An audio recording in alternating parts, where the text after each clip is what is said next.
that gnawing feeling in your stomach before a life-changing decision, the racing thoughts that keep you awake at night, the tightness in your chest when facing the unknown. Society tells you these sensations are enemies to be conquered. What if they're actually the doorway to your greatest potential? In the shadows of 19th century Copenhagen, a revolutionary thinker dared to challenge everything we thought we knew about anxiety. While others saw it as weakness, Søren Kierkegaard recognized it as the very spark of human greatness. The price of admission to an extraordinary life. Haunted by death from childhood, Kierkegaard watched 5 of his 6 siblings perish before he reached adulthood. This intimate dance with mortality wasn't just personal tragedy. It became the crucible for ideas so radical they would eventually upend Western philosophy. Standing at the graves of those he loved, he confronted the ultimate uncertainty, the fragility of existence itself. "What I really need," he wrote, "is to get clear about what I am to do, not what I must know." With these words, he broke from centuries of philosophical tradition that treated life as a puzzle to be solved rather than a mystery to be lived. While academic philosophers built elaborate systems of thought, Kierkegaard plunged into the messy reality of being human, the anxiety, uncertainty, and responsibility that come with consciousness. Writing at a feverish pace under various pseudonyms, he produced works that spoke directly to the human condition. His use of different authorial voices wasn't mere literary technique. It reflected his understanding that truth is encountered from different perspectives, that no single viewpoint captures the fullness of human experience. Though struck down by spinal tuberculosis at just 42, his brief life generated insights that continue to illuminate the darkest corners of human experience. What makes Kierkegaard's work so enduring? He speaks directly to your condition right now. Caught between infinite possibilities and the paralyzing awareness that each choice eliminates countless others. Standing at life's crossroads, dizzy with freedom, wondering which path leads to fulfillment and which to regret. This is the territory you're about to explore. Not as an academic exercise, but as a map for transforming your relationship with anxiety. Because when you understand what Kierkegaard discovered, you'll never see your fears, your choices, or your potential in quite the same way again. You'll recognize that the very discomfort you've been trying to escape might be the doorway to the extraordinary life you've been seeking all along. Your heart races, your thoughts spiral. That knot in your stomach tightens as possibilities multiply before you. This feeling, this existential vertigo, is what Kierkegaard called angst. Don't confuse this with anxiety disorders cataloged in medical textbooks. What you're experiencing runs deeper, touching the very core of what it means to be conscious in an uncertain world. Kierkegaard saw this anxiety not as a pathology, but as the natural response to an extraordinary situation, being thrust into existence without a manual, forced to create meaning in a universe that offers no guarantees. Anxiety, Kierkegaard wrote, is the dizziness of freedom. Think about that for a moment. When you stand at a great height, the dizziness you feel isn't caused by the possibility of falling. It's caused by the awareness that nothing stops you from jumping. Your freedom, your ability to choose, creates the vertigo. This insight reveals something profound about the human condition. Anxiety isn't a bug in our programming, but a feature of consciousness itself. Every morning when you open your eyes, you face an ocean of possibilities. You could reinvent yourself, change direction, speak the truth you've been hiding, or continue along the path of least resistance. No external force compels you one way or another. The weight of choice rests entirely on your shoulders, and this burden, this radical freedom, generates profound anxiety. You are, in a very real sense, the author of your existence, writing your story with each decision, each action, each moment of commitment or hesitation. Each choice eliminates countless other possibilities. Each path taken means others forever untraveled. And the most unsettling part? You make these choices with woefully incomplete information. The fog of the future never fully lifts, no matter how carefully you plan or how meticulously you analyze. You commit to a career without knowing how it will unfold. You enter relationships without guarantees of their duration or depth. You make decisions that shape your identity without fully understanding who you might have become otherwise. Imagine driving through dense fog with a steering wheel but no map or GPS. You're given basic controls but no clear indication of what lies ahead. You hope that by turning in certain directions, the fog might clear, but it never does, not completely. This is your existential predicament. You navigate through life making consequential decisions without the certainty you crave, always aware that wrong turns are possible, even inevitable. The modern world amplifies this anxiety exponentially. With seemingly infinite options for careers, relationships, lifestyles, and identities, the burden of choice grows heavier with each passing year. Social media parades endless alternatives before your eyes, each promising fulfillment, while subtly suggesting that your current choices might be inadequate.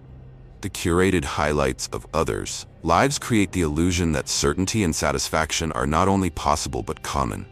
If only you could make the right choices. Anyone who really knows mankind, Kierkegaard observed, might say that there is not one single living human being who does not despair a little, who does not secretly harbor an unrest, an inner strife, a disharmony, an anxiety about an unknown something, or something he dare not even try to know. Look around. Behind the carefully constructed personas and confident exteriors, everyone you know carries this same existential burden. The colleague who seems to have it all figured out, the friend whose life appears perfect, all experience this fundamental anxiety of existence. But here's where Kierkegaard's insight becomes truly revolutionary. This anxiety isn't something to eliminate. It's not an obstacle to overcome or a disease to cure.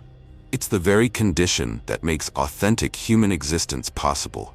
Without it, you would be little more than an automaton, sleepwalking through a predetermined life. Your anxiety is the shadow cast by your freedom, the inevitable companion to your consciousness. It's not a sign that something has gone wrong, but evidence that you are fully alive to the extraordinary condition of being human. That familiar tightness in your chest, the racing thoughts that keep you awake at night. What if these sensations aren't warning signs of danger but invitations to growth? What if the very anxiety you've been fighting against is actually the doorway to your most authentic self? Kierkegaard recognized something profound that modern society often misses. Anxiety, when properly understood and engaged with, becomes the catalyst for personal transformation. It's not the enemy of your potential, it's the very engine that drives it. Think of anxiety as a compass. When it points in a particular direction, it's not telling you to run away, it's revealing where your growth awaits. The career change that terrifies you, the relationship that requires vulnerability, the creative project that might end in failure. These anxiety-inducing paths often lead to your greatest evolution. The discomfort you feel isn't a barrier to overcome, but a signpost indicating where meaningful development is possible. But here's the paradox that Kierkegaard understood. The anxiety never fully disappears. You don't overcome it once and for all. Instead, you learn to move with it, to dance with the discomfort rather than being paralyzed by it. The anxiety remains, but its relationship to you transforms. What once felt like an overwhelming flood becomes a current you can navigate, even harness for momentum. Consider how a muscle grows. It requires resistance, the deliberate introduction of stress and micro-tears that, when healed, create greater strength. Your psychological and spiritual development follows a similar pattern. The resistance of anxiety, when engaged rather than avoided, builds capacity for a deeper, more meaningful existence. Without this productive tension, growth remains theoretical rather than embodied. Without any possibility, there would be no anxiety. But without anxiety, there would be no possibility.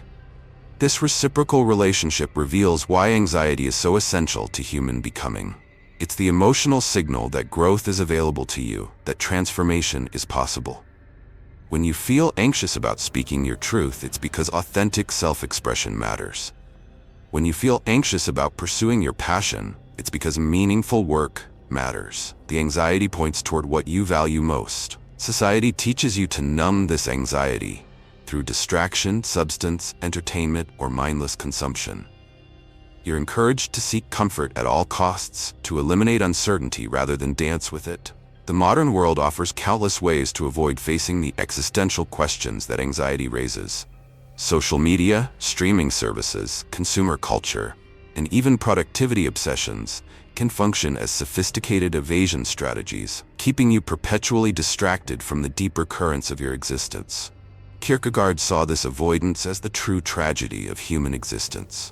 When you run from anxiety, you don't just escape discomfort, you flee from your own becoming.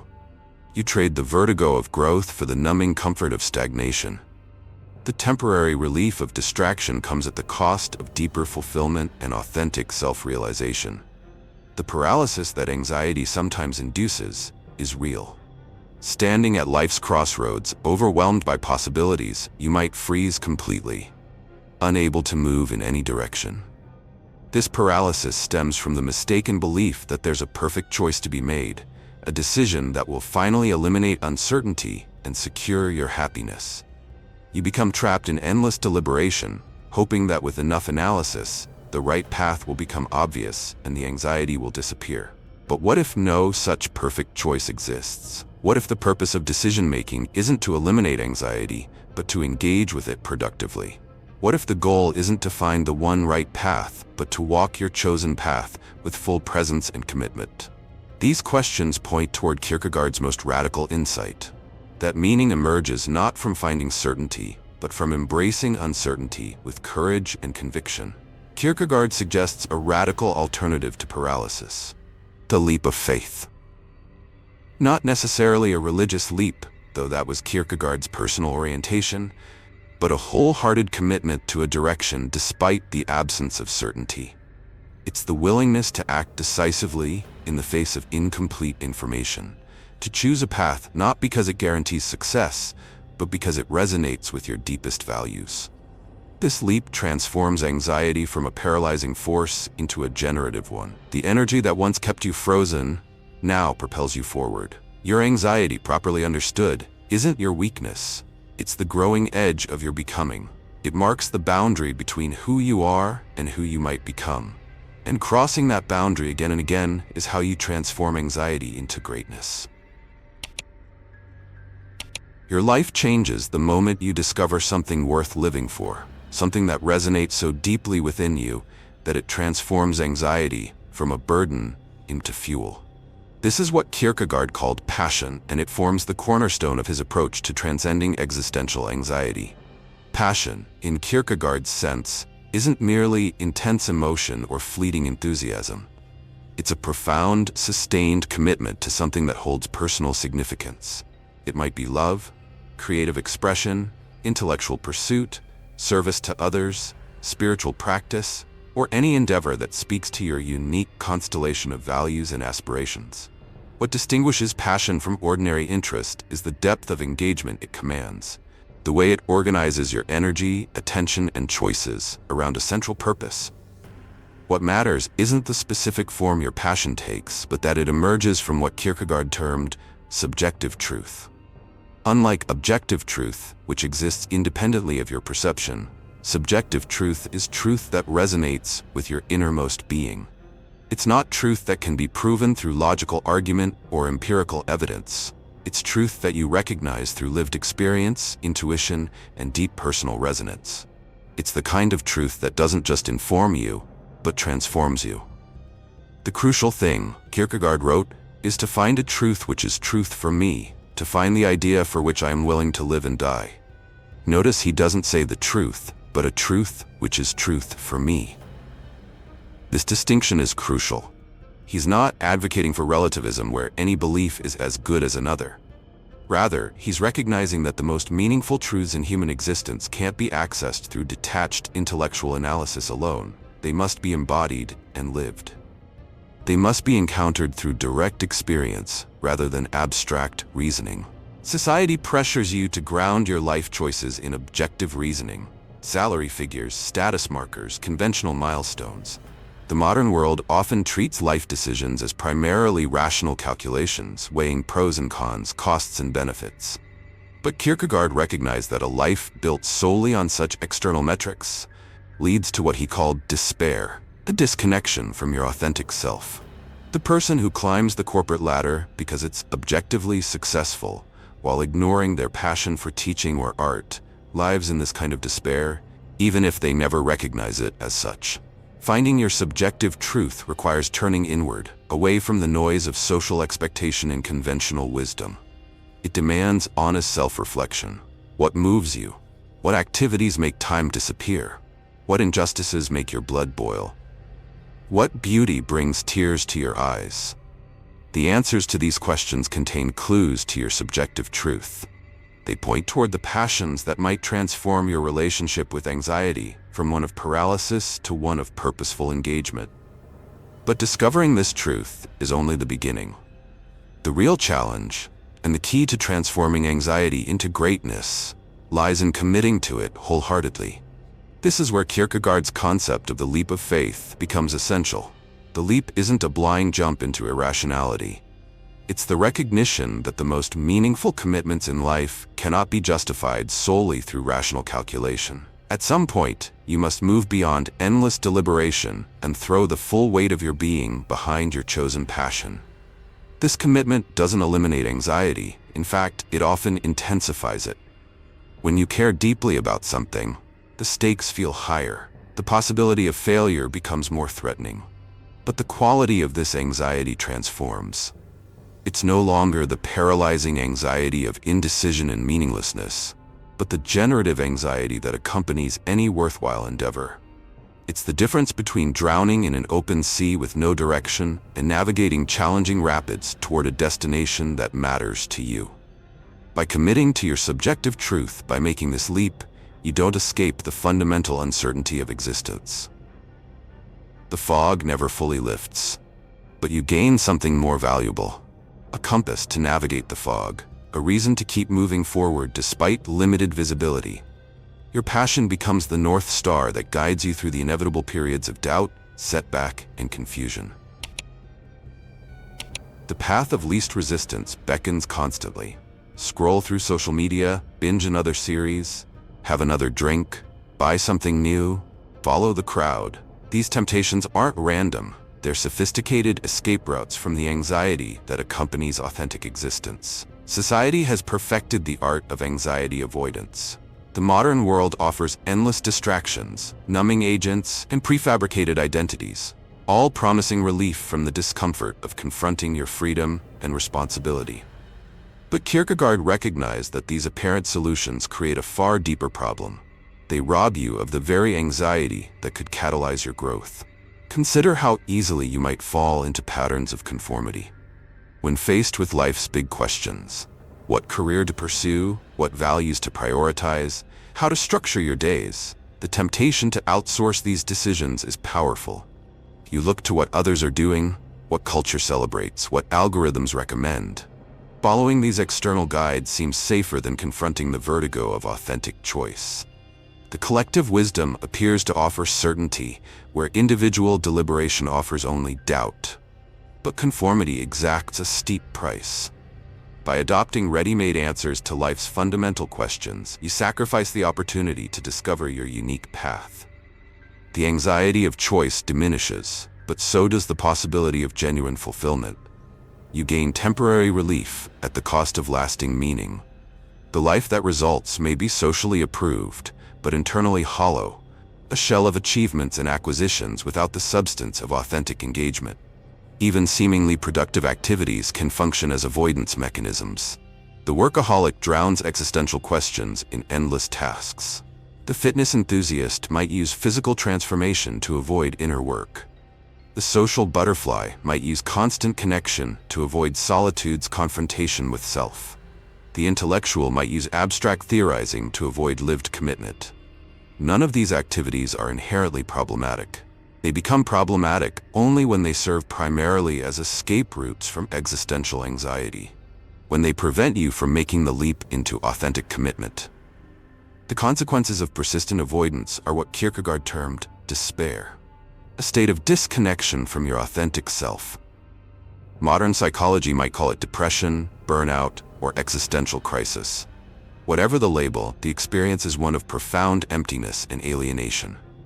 You go through the motions of a life that doesn't feel like your own. You achieve goals that bring no lasting satisfaction. You accumulate experiences that fail to touch your core. The path beyond despair requires courage. The courage to turn toward your anxiety rather than away from it. To recognize the distractions and conformity patterns that have become habitual. To sit with the discomfort of not knowing, of being responsible, of facing infinite possibilities without guarantees. This courage doesn't mean eliminating all pleasures or rejecting all social norms. It means developing a more conscious relationship with these aspects of life. Enjoying pleasures without using them as escape routes, engaging with social contexts while maintaining inner autonomy. When you stop running from anxiety and start listening to what it's telling you, the path to authentic selfhood and the greatness that comes with it begins to emerge. Your true self isn't something you discover. It's something you create through decisive action in the face of uncertainty. This is the revolutionary insight at the heart of Kierkegaard's philosophy, and it offers a radical alternative to both paralysis and avoidance.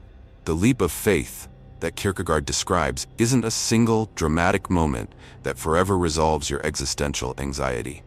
It's a continuous practice of commitment, renewed daily, sometimes hourly, as you navigate life's complexities. Each time you choose to act authentically despite uncertainty, you're making this leap. Imagine standing at the edge of a chasm. On your side is the familiar territory of who you've been, your established patterns, comfortable habits, and known identity. Across the gap lies who you might become, your potential, your deeper purpose, your authentic expression. The chasm itself is your anxiety, the awareness that no bridge guarantees safe passage, that any movement forward involves risk. The leap isn't about eliminating the chasm, it's about developing the courage to jump despite its presence. It's recognizing that while you can't know with certainty what awaits on the other side, remaining permanently on familiar ground means sacrificing the possibility of growth and fulfillment. This leap takes different forms in different lives. For one person, it might mean finally pursuing the creative passion they've kept hidden. For another, it might mean speaking truth in relationships rather than maintaining comfortable illusions. For someone else, it might mean committing to meaningful work that aligns with their values rather than pursuing status or security alone. What unites these diverse expressions is the quality of commitment they embody. It's not half-hearted experimentation or tentative exploration. It's throwing the full weight of your being behind your choice, investing yourself completely in the direction that resonates with your subjective truth. This commitment doesn't eliminate anxiety, it often intensifies it. When you care deeply about something, the stakes feel higher. The possibility of failure becomes more threatening. But the quality of this anxiety transforms. It's no longer the paralyzing anxiety of indecision and meaninglessness, but the generative anxiety that accompanies any worthwhile endeavor. It's the difference between drowning in an open sea with no direction and navigating challenging rapids toward a destination that matters to you. The self that emerges through this process isn't static or final. Authentic selfhood isn't a destination you reach once and for all, but a continuous becoming. Each leap creates new terrain to navigate, new challenges to face, new aspects of yourself to integrate. The anxiety never fully disappears because the process of becoming never ends. This ongoing nature of self-creation is why Kierkegaard emphasized that the leap must be renewed again and again. Yesterday's commitment doesn't automatically sustain today's authenticity. Each new situation, challenge, or crossroads requires fresh engagement with the fundamental questions of who you are and what matters most to you. The reward for this continuous leap isn't the elimination of anxiety, but its transformation into a generative force in your life. The very energy that once kept you paralyzed or driven toward distraction becomes the fuel for meaningful action and growth. Your anxiety, properly engaged, becomes the doorway to your greatness. What if the very thing you've been trying to eliminate is actually the key to your extraordinary potential? What if your anxiety, that persistent discomfort you've labeled as weakness, is actually the doorway to your greatness?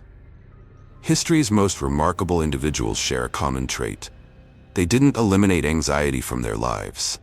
They transformed their relationship with it. From artists who channeled existential unease into transcendent works, to leaders who faced impossible decisions with resolute action, to innovators who ventured into uncharted territory despite uncertainty, greatness has always emerged from engagement with anxiety rather than its absence.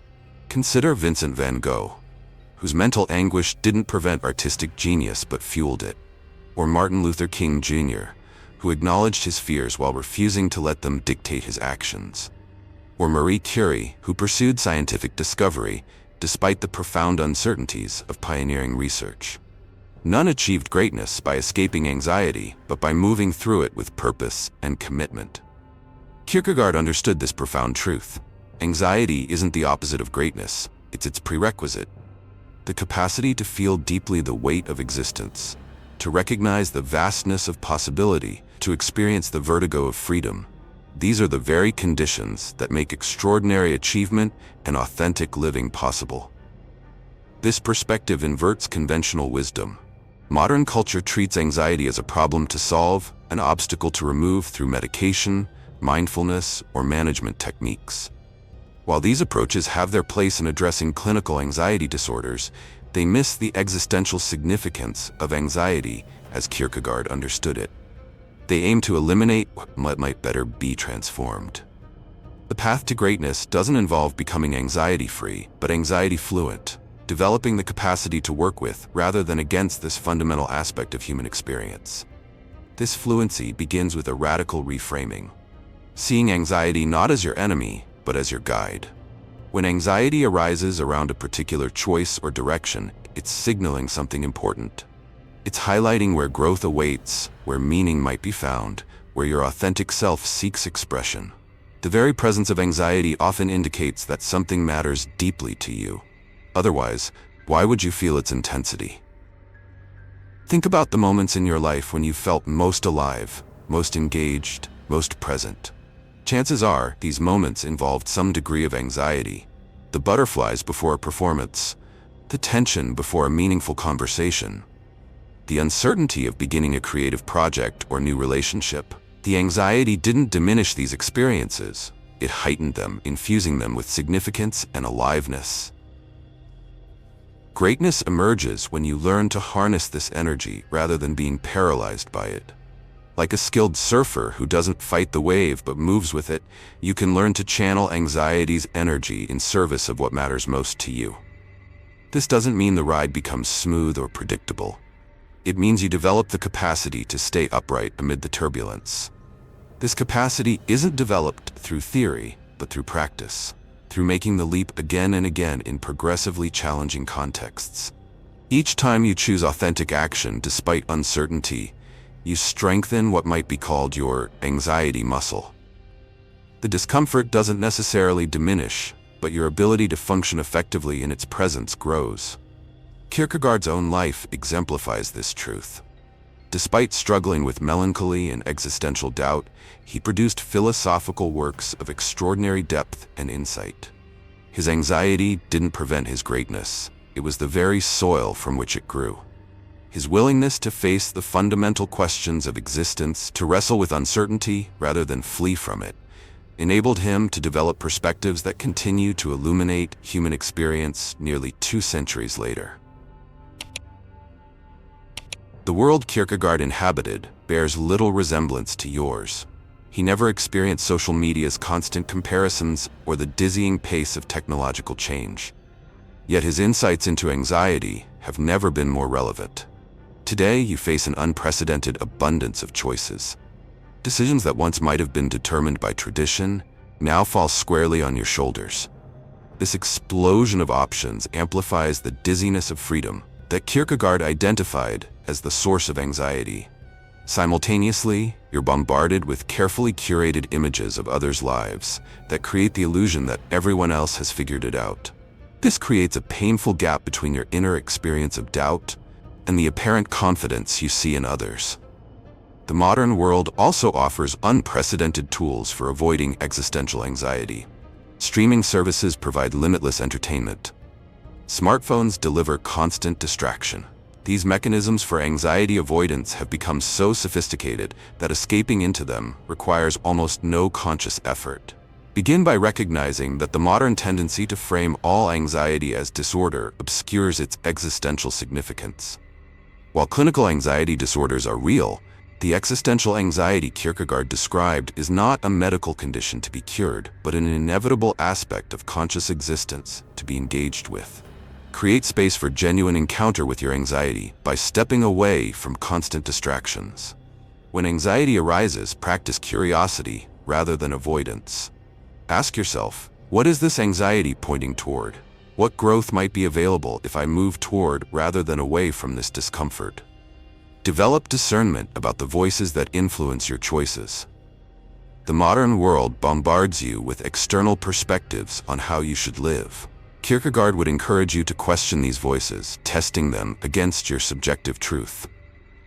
In a culture obsessed with happiness as the absence of discomfort, Kierkegaard offers a more nuanced vision of fulfillment, one that embraces the full spectrum of human experience, including anxiety, as essential to a life well lived.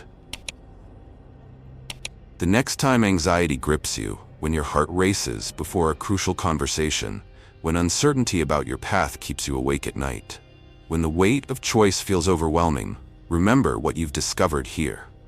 That discomfort isn't a signal to retreat. It's not evidence of weakness or failure. It's the very doorway through which your greatness must pass. Look at the most extraordinary human achievements throughout history. Behind every masterpiece, every breakthrough, every act of moral courage stands someone who felt the same anxiety you feel. The difference wasn't the absence of fear, but the presence of something stronger, a commitment to something that mattered more than comfort. Your anxiety will never completely disappear, and that's actually good news. Its presence means you're alive to the extraordinary condition of being human, conscious, free, and responsible for creating meaning in an uncertain world. The goal isn't to eliminate this fundamental aspect of existence, but to transform your relationship with it. When you feel that familiar tightness in your chest, that racing of your thoughts, that knot in your stomach, try something radical. Instead of turning away, move toward it. Ask what it's trying to tell you. Consider what growth it might be pointing toward. Recognize the possibility it might be highlighting. Then take the leap. Not because you've eliminated all doubt, but because you found something worth embracing despite the doubt. Commit to your subjective truth, not halfway, but wholly, throwing the full weight of your being behind what resonates most deeply within you. This is how anxiety becomes the catalyst for greatness, not by disappearing, but by being transformed through passionate engagement with what matters most. The energy that once paralyzed you becomes the fuel that propels you forward. The discomfort that once seemed like an obstacle reveals itself as the very condition that makes meaningful achievement possible. The question isn't whether you'll experience anxiety. That's guaranteed by the very nature of conscious existence. The question is what you'll do with it. Will you allow it to keep you small, confined to the familiar territory of what feels safe and certain? Or will you use it as a compass pointing toward growth, as energy fueling meaningful action, as the doorway to your unique expression of greatness? The choice is yours. And in that choice, in the willingness to embrace anxiety as the price of an authentic life rather than flee from it, lies the difference between a life of quiet desperation and one of genuine fulfillment, between potential unrealized and greatness achieved. Your anxiety isn't your enemy. It's the growing edge of your becoming. The doorway to your greatness stands open before you. Will you step through?